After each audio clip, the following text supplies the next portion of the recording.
Well,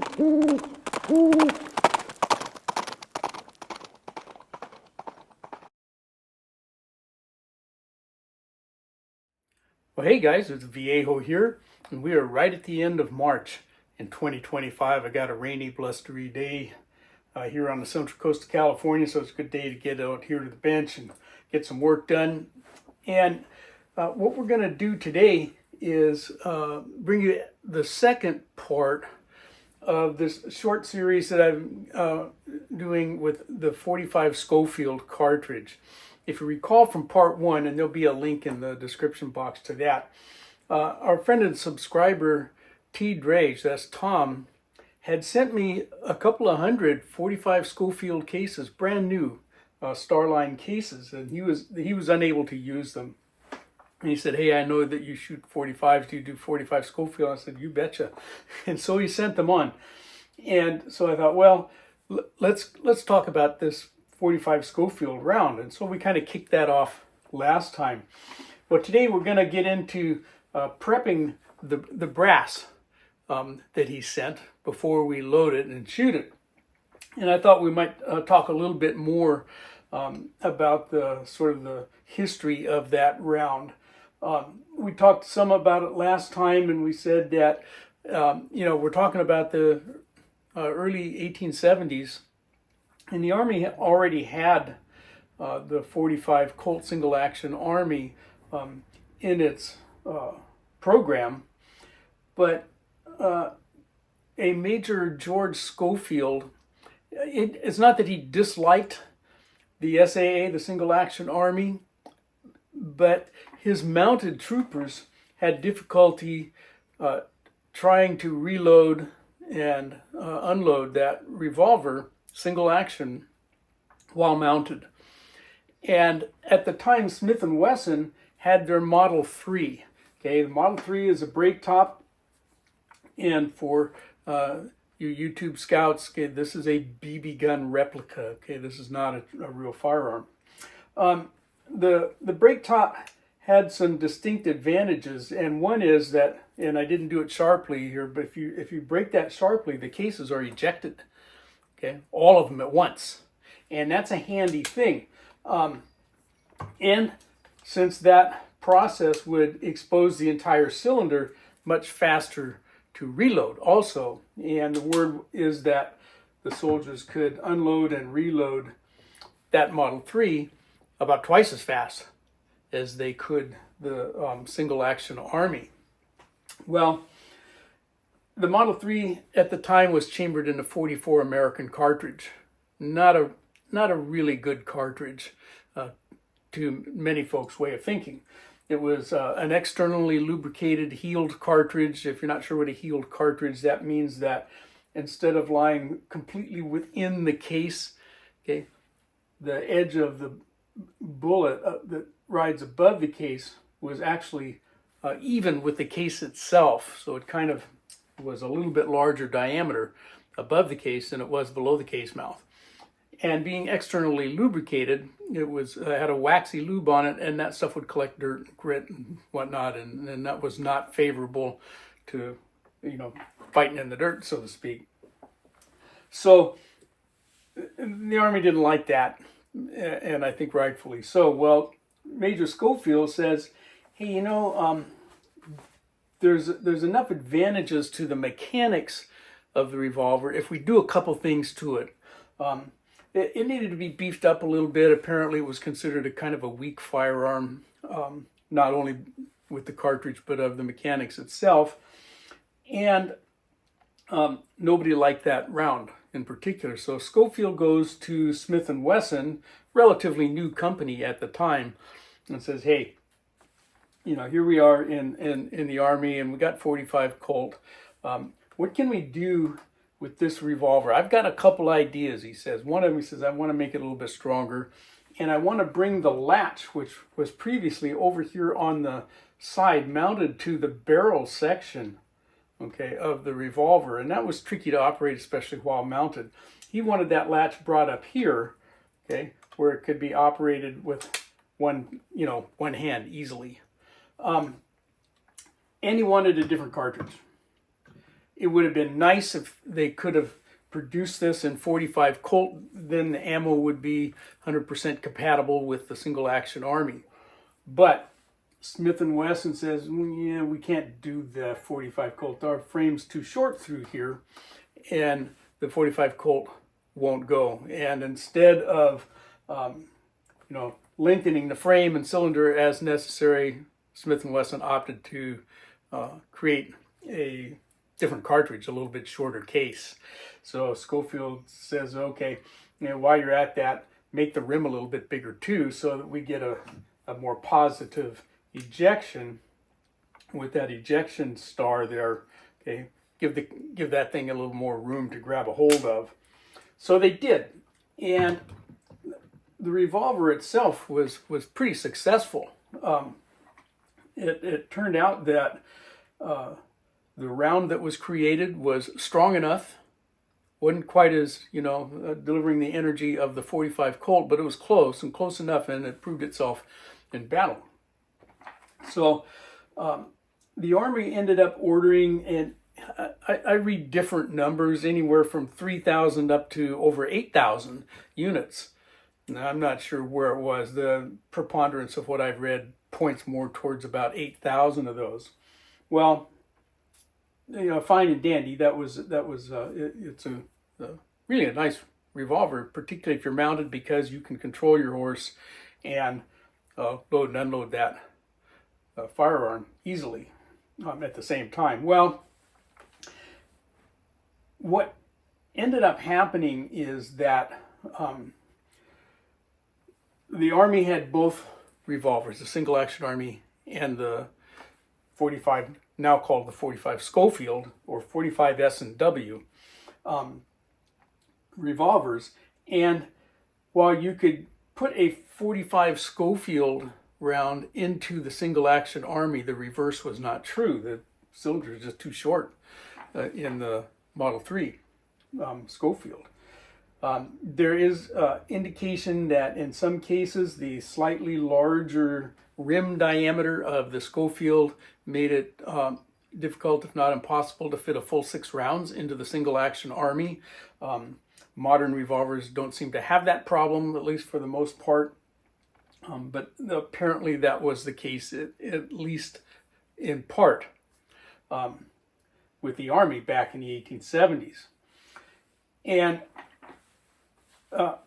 it may well be that distinction between these two, even though the 45 Schofield is based on the 45 Colt cartridge, just shorter and with a larger rim diameter, that the Army quartermaster started calling the original 45 Colt the 45 Long Colt, and it's likely that that's where that term came into the vernacular. A lot of folks don't like that term because it still sort of sticks today, the 45 Long Colt, I guess, as opposed to a 45 Short Colt, which you don't hear, but you do still hear 45 Long Colt, and it tomato, it doesn't matter. We know what you're talking about. And there were some other issues with ammo getting sent to the wrong places. You have a fort somewhere where all the cavalrymen are shooting Model 3s, and then you send them 45 Colt. They can't use it. It could work the other way. If you sent Schofield ammo to the guys who had the single action Armies, they could at least get 3 of them in there. And some of the revolvers might have fit all 6. Okay, but that was a problem.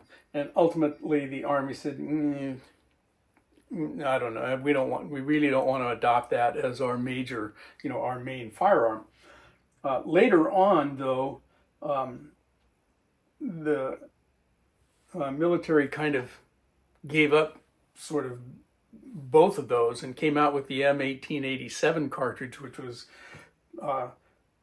pretty much a Schofield case with a smaller rim, so that they would work reliably in all of the single action Armies. And then you had a cartridge that didn't matter where you sent it. Okay, and the Army did keep a bunch of those revolvers, and they some of them worked their way into civilian hands after the Army was done with them, or after the troopers were done with the Army. Okay.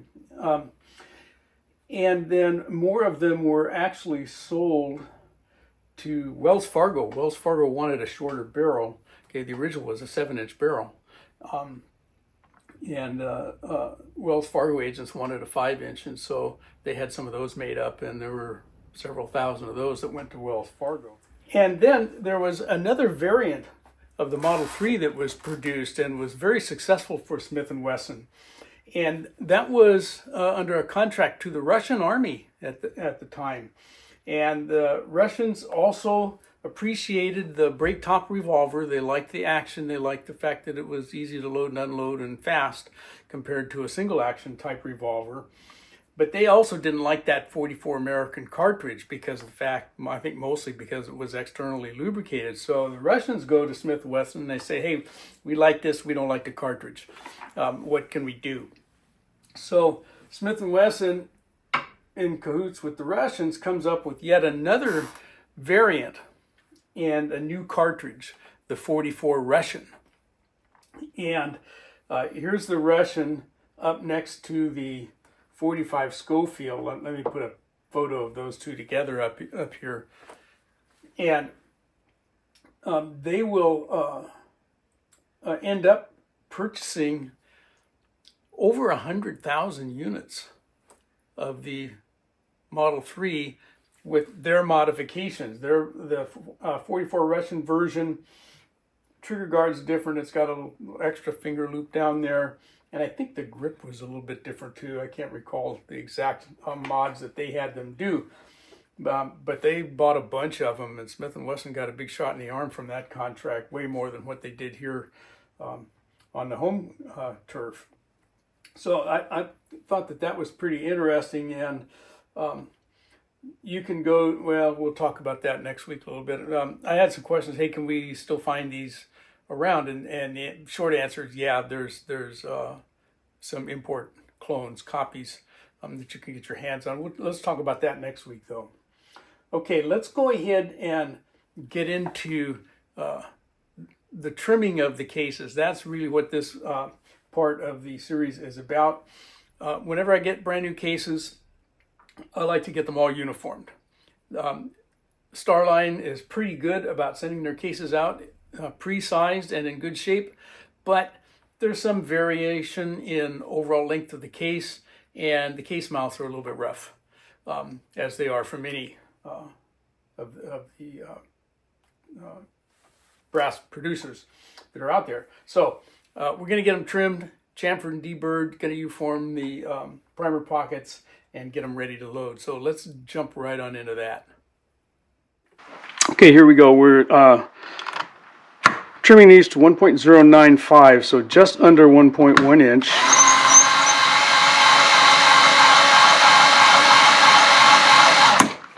That one didn't need much, and we get a nice square case mouth there.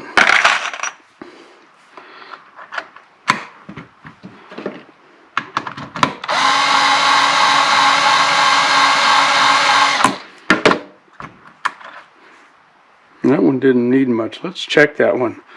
Yeah, it's okay. It's right there. It just didn't need much.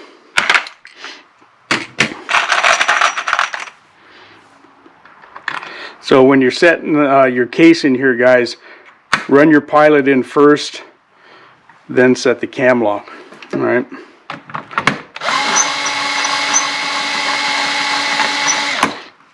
And this little Ryobi, it's a little on the slow side, but I think with brass,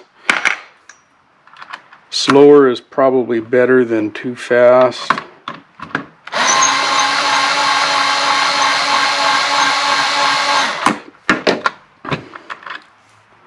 And if you've got the Hornady cam lock trimmer already and don't have the adapter, they're not really cheap. Those things were kind of expensive, I thought.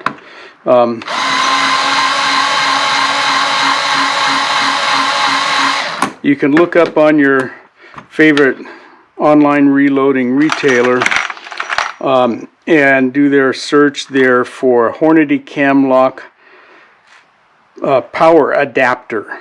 And you can see there is a guy on eBay that I found one time that makes a similar one designed to fit this machine, but not made by Hornady. They make it themselves. And that one's a sawbuck cheaper. So you can, and you can search eBay with that same thing, Hornady Camlock Trimmer Power Adapter. Should find it. But unless you're cutting a case down, you know, from something like a 45 Colt to a Schofield, which guys do, that'd take you a while. With this setup, you're better off to get it, you know, most of the way there with a small saw like the one that Harbor Freight sells.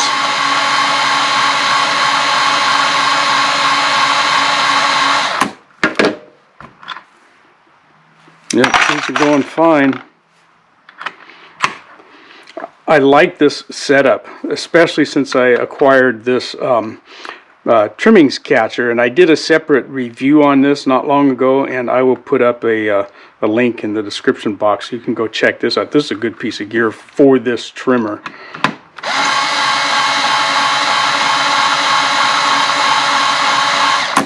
The collar is around, that's around the cutter, is part of the kit that comes with this little bin here. And that thing keeps the shavings from flying out sideways. It does a good job at that.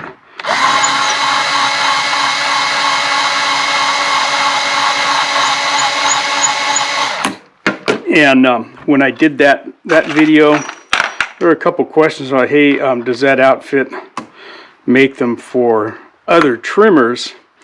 And at that time, they didn't, but I've had conversations with the folks there at WM Prints who makes this thing. Go watch that other video and you can get the information about those guys. But anyway, they said, hey, well, if there's interest, we'll go ahead and make some. There was a couple questions about, do you make one for the RCBS trimmer? And they said, well, we'll go get one of those and make something similar, see what they can come up with. So that'll take them some time to do. As of this video that I'm doing right now, that's not available yet, but I think that it will be. And it's a good product. This thing is well designed, well thought out, and well made. 3D printed, of course, but they did a good job with it.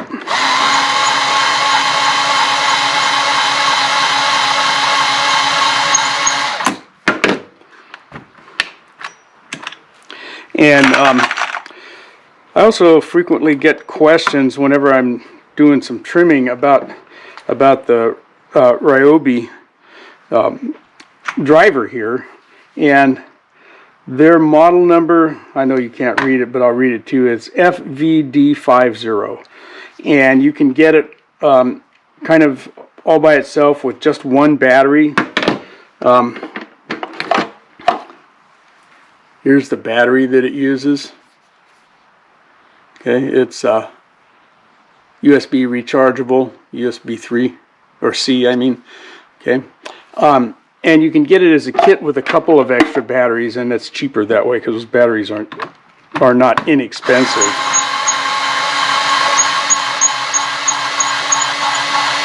And the battery life is good. I'll easily get through a couple hundred cases with one battery. It's a good one. Got a couple of lights on the front there. You don't need those. Kind of wish I had a way to easily disable those just to save battery, but it doesn't seem to be a big deal. Those little LEDs don't draw much, as you know.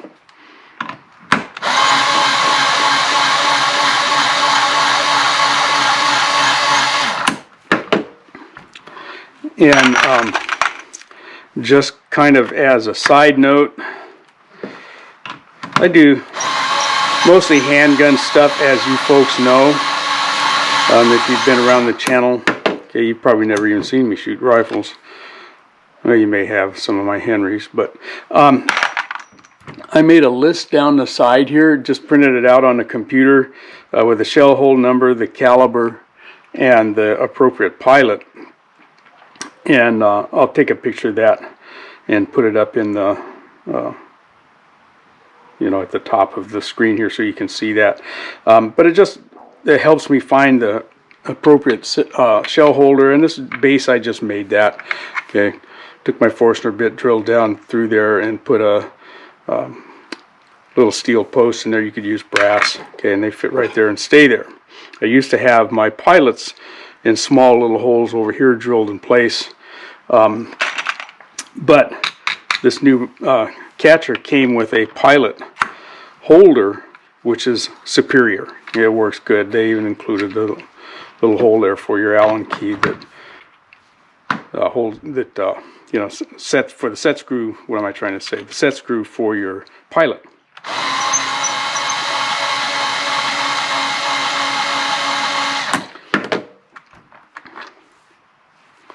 What I'm looking at on the case mouth, guys, is to see if, make sure I didn't leave some big, really ragged edge. We're going to go through here and chamfer and deburr as soon as I get through all of the trimming, because these edges will be sharp inside and out, and there will be little burrs. And when we go to loading a bullet down there, we don't want those sharp edges. They're going to shave stuff that you don't want shaved on there. And we want to just clean those up. But that's in a separate step. Now, there are trimmers out there, and RCBS has one. I don't know I think Hornady does too. A trimmer cutter that will trim, chamfer, and deburr all in one cycle. Okay, all at once. And I don't know if I got to go look and see if Hornady makes a cutter like that or not. I think they do, but I think they're only for rifle. I don't think they make them for handgun cartridges. Either one, Hornady or RCBS.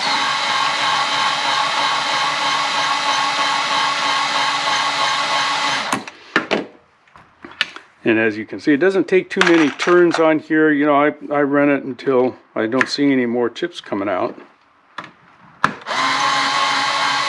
That collar is really nice, boy. It funnels the shavings and chips out the front instead of out to the sides. And previously, with my own little homemade bin there, that cutter would, since it's rotating, it would sling some of the chips out sideways, and my catch bin, which sat on the beam of the trimmer here, wouldn't catch them, and they'd end up all over everywhere. This is way better. All right, you're going to get tired of that. I'm going to go finish these up, and we will be back.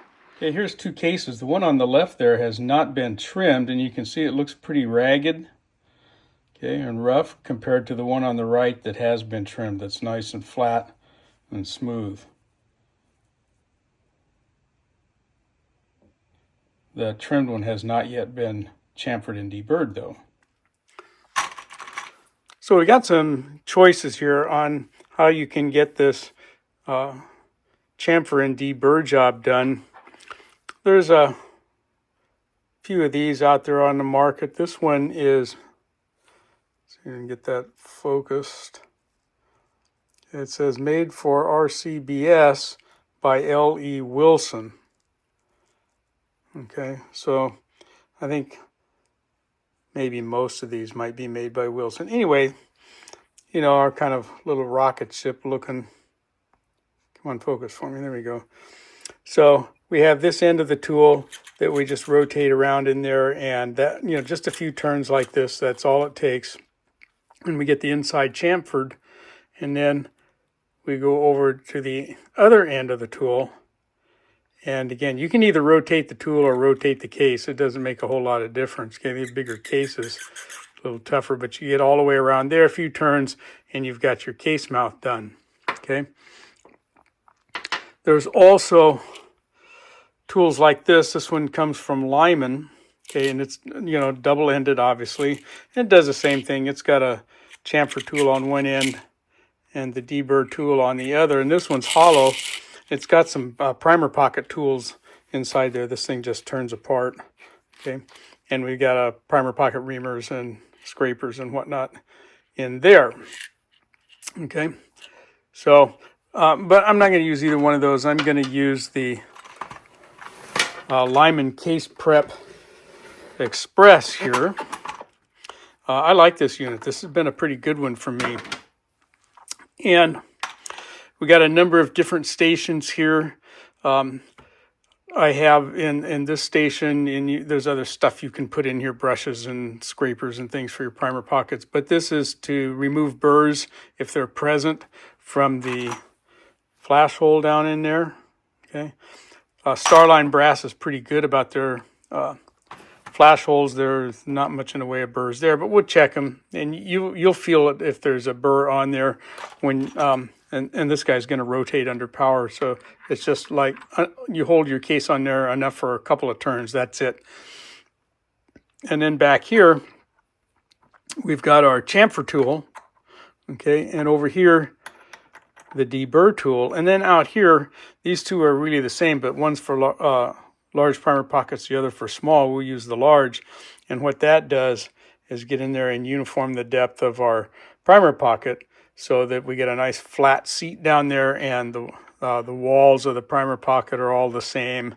Okay, and that's going to help give us a uniform seating for our primers. So give me a second, I'll get this guy connected up to the power, and we'll get busy on this step. All right, so this machine has 5 different heads. We got one here that can deburr the flash hole down inside there, okay, if we need to do that. Most of these Starline cases are in pretty good shape though, and we don't really need to do that. Doesn't hurt, but there's probably not going to be much coming out of there. Then right here we have our inside chamfer tool, and that does the same job as this. Okay, over here we've got the outside deburr tool, and that does the same job that we got here. And then over here we have primer pocket uniformers, and what that will do is cut the primer pocket to a nice flat seat and the same depth, all the way around. So we're going to do that with these guys. So if we turn on, it'll be a little noisy, but I'll do a few here and show you. Okay, quick turn on the flash hole tool, and you'll know if there was a burr there, you'll feel it. So 4 or 5 revs on there, that's all it takes. Okay, that's all you need to do. Any more and we start getting a sharpened case mouth, and we don't really want that. The tool here to do the primer pocket uniforming will take a little longer, and doesn't show up real well maybe with the glint off the light, but we get a nice flat base there, and it's the same depth all the way around. Okay, one thing that I find with this tool, and I have 2 of them here, there's a small primer and a large primer size, is this guy will collect chips on there, and then the next case may not seat properly on there, so I keep that brush handy to brush those little chips off of there.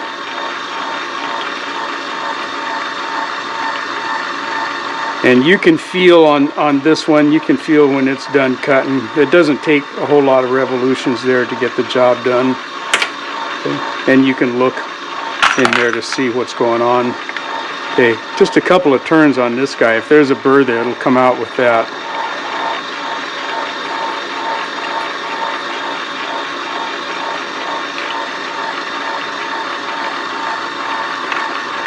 And remember, these Starline cases have come to us brand new, already sized. You can size them again if you so desire.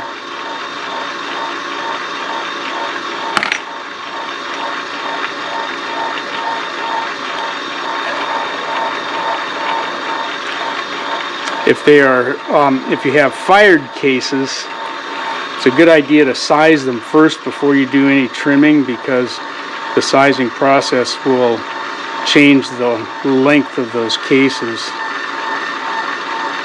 They're going to change a little bit anyway over time as you shoot them.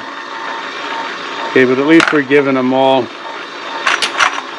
a nice uniform clean start.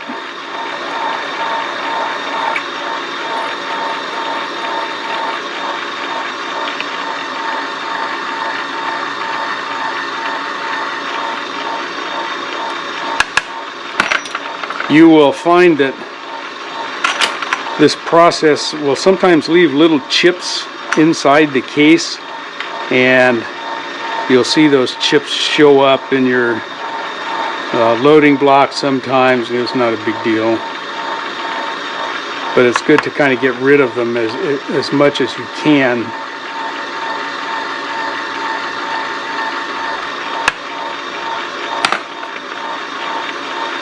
One thing I like about this center too is that all of the chips are kind of captured inside this lip, and then we've got a little basket here to catch the stuff. We can brush them right off of the deck here and into that catcher, which is removable. Okay, and then you can just go dump that.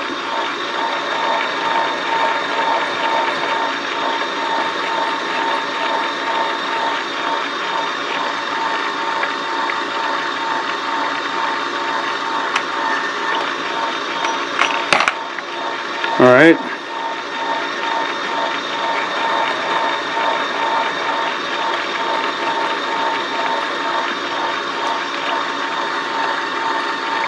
If you have brand new cases, again, you don't necessarily need to go back and size them. Again, depending on who they come from. Now, I'm not that familiar with all cases, but I know that Starline sizes their cases. They send them to you sized.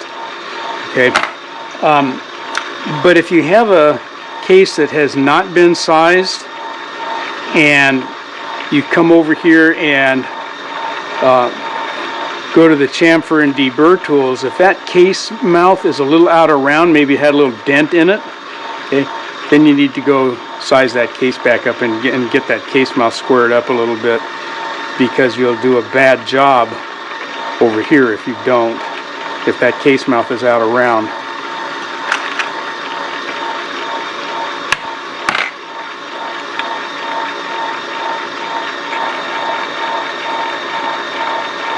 And again, just a few rotations over there, and after you do this a few times, you'll get an idea about how much, excuse me, about how much you need to do.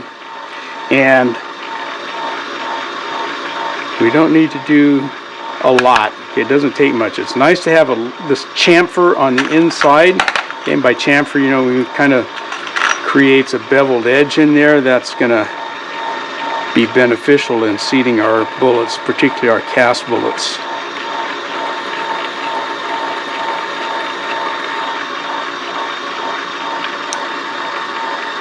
Okay, I think that's enough of this. This gets boring for you to watch all the time.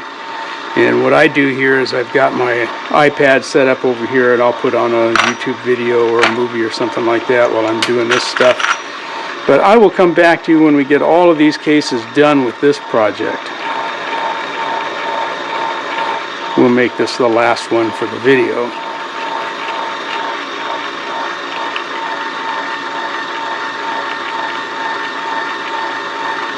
I don't know if you can tell from your bird's eye view up there, but you do pick up quite a few of these chips when you're uniforming those primer pockets. All right, we'll be back. There we go. All of those cases now have been, well, they came to us sized, so we're looking at them now as they have all been trimmed, chamfered and deburred the case mouths, uniformed the primer pockets, and removed any burrs in the flash holes. All right, there you go. We got all of those 200 cases all taken care of. They're ready to go. The next step then is we got to come up with a couple of bullets to cast up. I said in the beginning that, not of this video, but in the introduction, that the 45 Schofield round in its original form was about a 230 grain bullet traveling at somewhere between 800 and 850 feet per second. And that ballistic became the model for the 45 ACP round that didn't come into fruition until the next century, the early 1900s, right? 1911.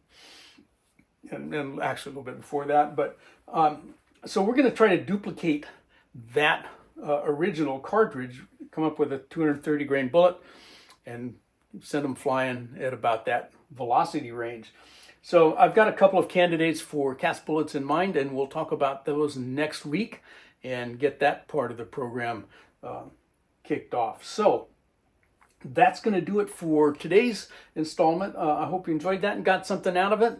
Feel free to leave your comments and such below, questions if you have them. But from the Viejo bench for now, that's all she wrote.